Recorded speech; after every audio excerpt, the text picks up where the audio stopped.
என் நெஞ்சில் குடியிருக்கும் என்னுடைய தோழர்களுக்கும் தோழிகளுக்கும் என்னுடைய வணக்கம். வணக்கம் வணக்கம்.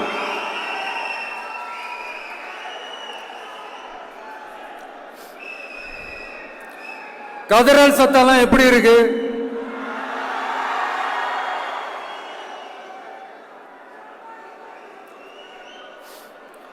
தமிழுக்கு அமுதென்று பேர், அந்த தமிழ் இன்ப தமிழங்கள் உயிருக்கு நேர். இன்னைக்கு தமிழ்நாடு இருக்கிற சூழல்ல நாம் ஒரு புதிய வரலாற்றை படைப்பதற்கு தயாராக வேண்டிய அவசியத்தை நீங்க எல்லாருமே நல்லா புரிஞ்சு வச்சிட்டு இருப்பீங்கன்னு நான் நம்புறேன். அரசியல்னா என்னங்க? ஒவ்வொரு குடும்பமும் நல்லா வாழணும்னு நினைக்கிறது அரசியலா? இல்ல ஒரே ஒரு குடும்பம் மட்டும் தமிழ்நாட்டை சுரண்டி நல்லா வாழணும்னு நினைக்கிறது அரசியலா? நீங்களே சொல்லுங்க, எது அரசியல்? எல்லாருக்கும் நல்லது நடக்கிறது தானே அரசியல். அதுதான் நம்ம அரசியலும். காட்சிக்கு திராவிடம், ஆட்சிக்கு திராவிட மாடல்னு தினம் தினம் மக்கள் பிரச்சனைகளை மடைமாற்றி மக்கள் விரோத ஆட்சியை மன்னராட்சி போன்று நடத்துற இவங்க நமக்கு எதிராக இவங்க பண்ற செயல்கள் ஒன்னா ரெண்டாங்க. மாநாட்டில் ஆரம்பிச்சதுங்க. மாநாட்டில் ஆரம்பிச்சு அதுக்கப்புறமா நான் கலந்துகிட்ட அந்த புத்தக வெளியீட்டு விழா, நான் பறந்துரு போன அன்னைக்கு நம்மளுடைய 2ஆம் ஆண்டு துவக்க விழா அன்னைக்கெல்லாம் சிட்டிக்குள்ள எந்த ஹாலும் எந்த கல்யாண மண்டபம் கொடுத்துடக்கூடாதுன்னு அங்க போய் மகாபலிபுரத்தில் போய் அந்த ஃபங்க்ஷனை பண்றோம். ஏன் இன்னைக்கு பொதுக்குழு வரைக்கும் எங்கெல்லாம் எப்படியெல்லாம் தடைகள்?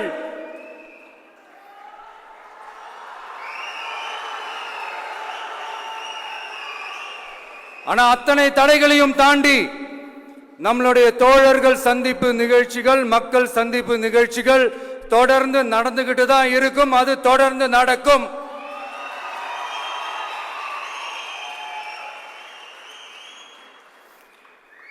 நம்மளுடைய தோழர்கள் அர்ஜுன் பிரதர், நிர்மல் குமார் பிரதர், நம்ம ரமேஷ் பிரதர், இவங்கெல்லாம் போட்டு அடி அடி நடிக்கிறாங்க. நாமளும் அதே மாதிரி அடிக்கணுமான்னு மனசுக்குள்ள ஒரு யோசனையா தான் இருக்கு.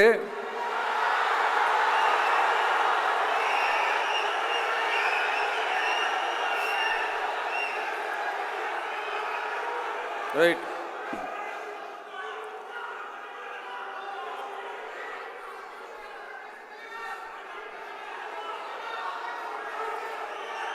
ஓகே, ரைட், புரிஞ்சிச்சு.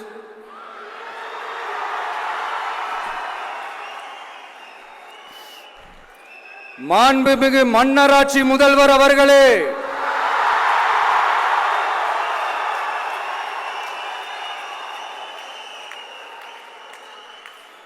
மாண்புமிகு திரு முத்துவேல் கருணாநிதி ஸ்டாலின் அவர்களே,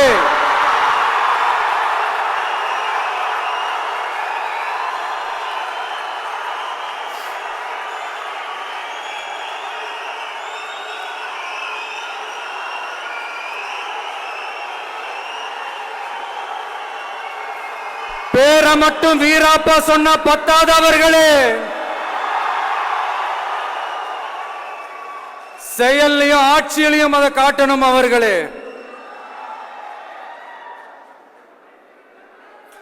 ஒன்றியத்தில் பாஜக ஆட்சியை ஒரு பாசிச ஆட்சின்னு அடிக்கடி அறைகூவல் விடுத்துவிட்டு இங்க நீங்க பண்ற ஆட்சி மட்டும் என்னவா? அதுக்கு கொஞ்சம் கூட குறைவில்லாத அதே பாசிச ஆட்சி தானே.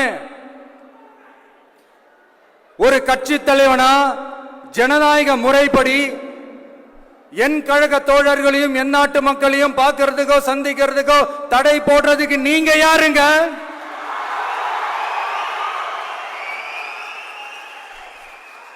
தடையை மீறிய மக்களை பார்க்கணும்னு முடிவு பண்ணிட்டா போயே தீருவேன். சட்டத்தை மதிக்கணும்ன்ற ஒரே காரணத்துக்காக தான் அமைதியா இருக்கிறேன். நேத்து வந்தவெல்லாம் முதலமைச்சர் ஆகணும்னு கனவு காண்றான்னு சொல்றீங்க. அது நடக்கவே நடக்காதுன்னு சொல்றீங்க. அப்புறம் எங்க எந்த கட்சிக்கும் இல்லாத நெருக்கடியை தமிழக வெற்றி கழகத்துக்கு மட்டும் போட்டுக்கிட்டே இருக்கிறீங்க?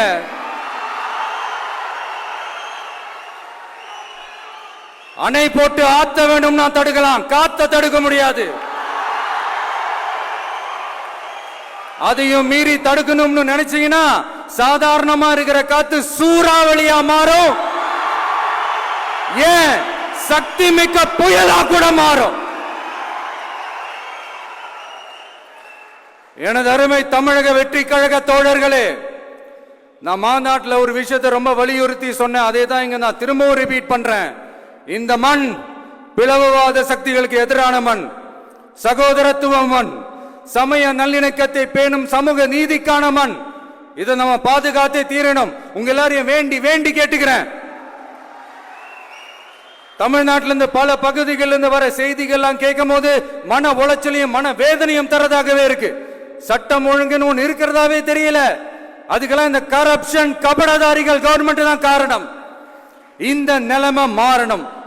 அதுக்கு இருக்கிற ஒரே வழி, இங்க உண்மையான மக்களாட்சி மலரணும். அது வரணும்னா இவங்களை மாத்தணும்.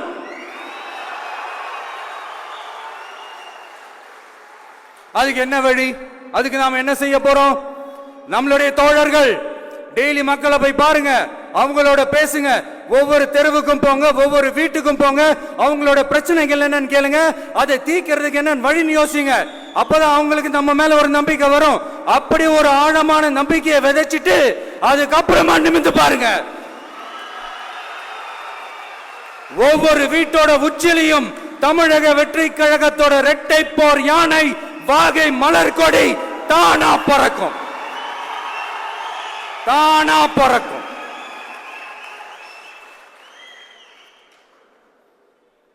மாண்புமிகு மன்னராட்சி முதல்வர் அவர்களே, உங்க ஆட்சியை பத்தி கேள்வி கேட்டா மட்டும் ஏன் சார் உங்களுக்கு இவ்வளவு கோபம் வருது? நீங்க ஒழுங்கா ஆட்சி நடத்திருந்தீங்கன்னா பெண்கள் பாதுகாப்பு ஒழுங்கா இருந்திருக்கும், சட்டம் ஒழுங்கு சரியா இருந்திருக்கும். பச்சை பிள்ளைங்க, படிக்கிற பிள்ளைங்க, சின்ன பொண்ணுங்க, வீட்டுல இருக்கிற பொண்ணுங்க, வேலைக்கு போற பொண்ணுங்கன்னு இவங்க எல்லாருக்கும் நடக்கிற கொடுமைகளை சொல்ல முடியல சார்.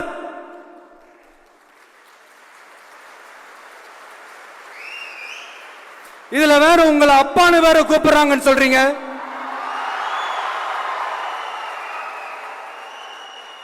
தினம் தினம் உங்களுடைய இந்த கொடுமைகளை அனுபவிச்சுட்டு இருக்கிற என்னுடைய சகோதரிகளான தமிழ்நாட்டு பெண்கள் தான் உங்களுடைய அரசியலுக்கு ஒரு முடிவு கட்ட போறாங்க, உங்களுடைய ஆட்சிக்கு ஒரு முடிவு கட்ட போறாங்க, உங்களுடைய இந்த அரசியல் வாழ்க்கைக்கு ஒரு முடிவு கட்ட போறாங்க. சரி, பெண்களோட லைஃப் தான் இப்படி போராட்டமா இருக்குன்னு பார்த்தா இங்க எத்தனை போராட்டங்கள்? பரந்தூர் போராட்டம், அரசு ஊழியர்கள் ஆசிரியர்கள் போராட்டம், போதைப் பொருள் எதிர்ப்பு போராட்டம், வரி உயர்வு போராட்டம், மீனவர்கள் போராட்டம், போக்குவரத்து ஊழியர்கள் போராட்டம், சாதிவாரி கணக்கெடுப்பு போராட்டம், சாம்சங் தொழிலாளர்கள், டங்ஸ்டன், விவசாயிகள் போராட்டம், மின்கட்டண உயர்வு எதிர்ப்பு போராட்டம், இஸ்லாமிய அமைப்புகள், செவிலியர்கள், மருத்துவர்கள், இந்த மாதிரி போராட்டங்கள். இதெல்லாம் சும்மா சாம்பிள் தான். இது இன்னும் சொல்லிட்டே போலாம், இந்த நாள் பத்தாது. ஆனா இந்த எல்லா போராட்டங்களுக்கும் தமிழக வெற்றி கழகம் கூட நிற்கும்.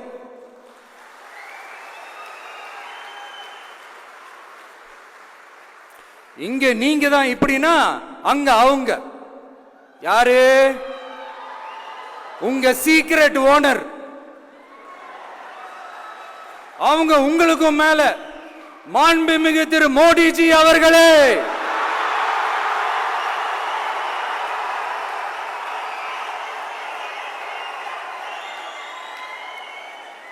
என்னமோ உங்க பேரெல்லாம் சொல்றதுக்கு எங்களுக்கு ஏதோ ஒரு பெரிய பயம் மாறியும் அப்படி ஒரு விஷயத்த சொல்லிடுறது.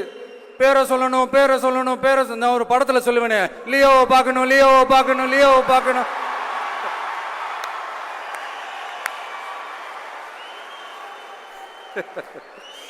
இல்ல இல்ல, சத்தியமா அப்படிதாங்க இருக்கு. சென்டர்ல ஆள்றவங்கன்னு சொல்றோம். சென்டர்ல யார் ஆள்றா? காங்கிரஸா? இங்க ஸ்டேட்ல ஆள்றவங்கன்னு பேசுறோம். இங்க யார் ஆள்றா? அதிமுகவா? அப்புறம் என்ன பேரை சொல்லணும், பேரை சொல்லணும்? புரியலையே. நீங்க தானே கேட்டீங்க, வச்சுக்கோங்க.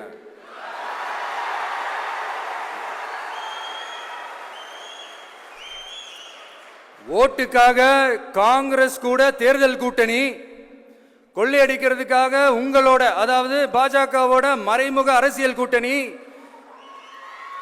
இப்படி உங்க பேரை சொல்லியே மக்களை ஏமாத்துறதும் உங்க பேரை சொல்லியே மக்களை பயமுறுத்துறதும், இப்படி இந்த கரப்ஷன் கபடதாரிகளுக்கு மறைமுகமாக உதவும் உங்க அரசுக்கு ஏஞ்சி தமிழ்நாடு தமிழர்கள்னாலே அலர்ஜி.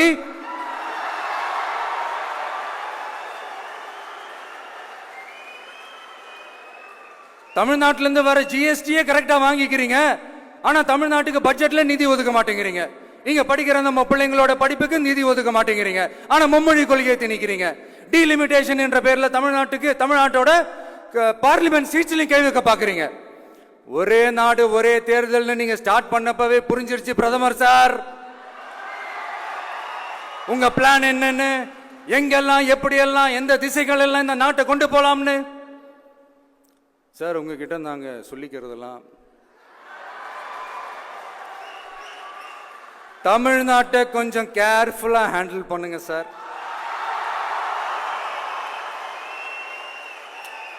ஏன்னா தமிழ்நாடு பல பேருக்கு தண்ணி காட்டின ஸ்டேட் சார், பல பேருக்கு தண்ணி காட்டின ஸ்டேட் சார். பார்த்து சார், பார்த்து செய்யுங்க சார், மறந்துடாதீங்க சார்.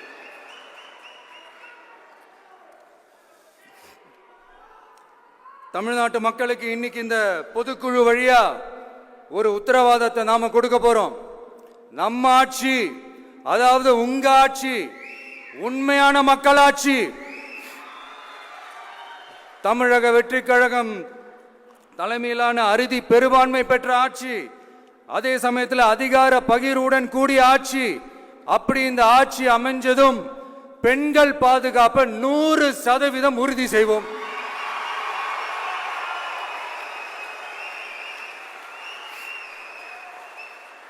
சட்டம் ஒழுங்கு ரொம்ப முறையா ஸ்ட்ரிக்டா வச்சிருப்போம். கல்வி, சுகாதாரம், மருத்துவம்னு அத்தனையிலையும் ரொம்பவே கவனம் செலுத்துவோம். அதுவும் எல்லாருக்கும் ஈஸியா ஈக்குவலா கிடைக்கிற மாதிரி செய்யறது தான் நம்ம டார்கெட்.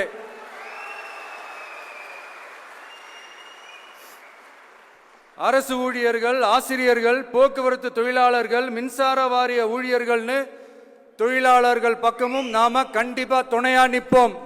ஏன்னா நாம எப்பவுமே உழைக்கிறவங்க பக்கம்தான்.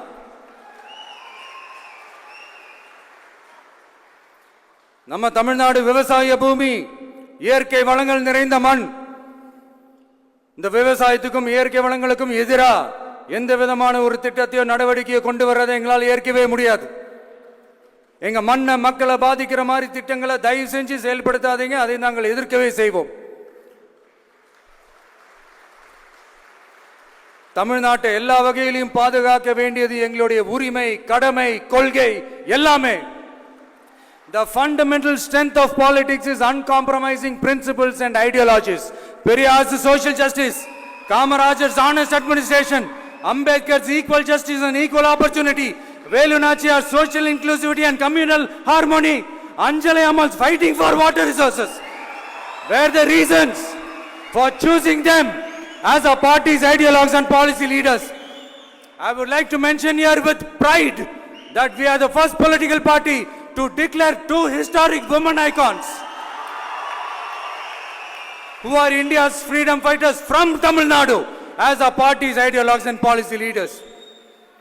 இப்படி ஒரு ஆழமான நம்பிக்கையுடன் வரும் 2026 தமிழ்நாடு சட்டமன்ற தேர்தலில் ஒரு மாபெரும் அரசியல் மாற்றத்தை கொண்டு வந்து மக்கள் சக்தியின் உதவியுடன் மக்கள் விரும்புகிற ஒரு நல்ல அரசை அமைப்பதில் உறுதியாக இருப்பதால்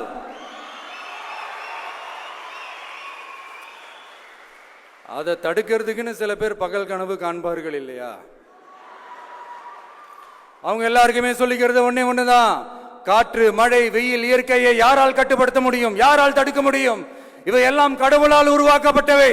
அப்படிதான் எம் மக்களுக்கான அரசியலையும் யாராலும் தடுக்க முடியாது. அரசியல் சூறாவளியையும் தேர்தல் சுனாமியையும் தடுப்பார் எவர். அப்படிதான் எம் மக்களுக்கான அரசியலையும் அந்த வெற்றியையும் யாராலும் தடுக்க முடியாது. அப்படி தடுக்கணும்னு நினைக்கிறவங்களோட கனவு ஒரு நாளும் மெய்ப்படாது. Before concluding my speech, few words from William Blake. Men may come, men may go, but I go on forever.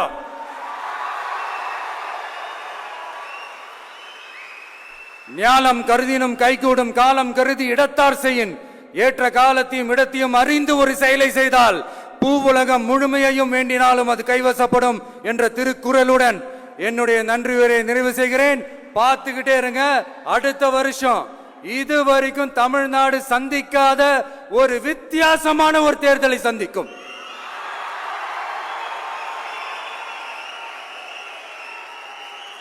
ரெண்டே ரெண்டு பேருக்கு நடுவுல தான் போட்டியே. ஒன்னு டிவிகே, இன்னொன்னு டிஎம்கே.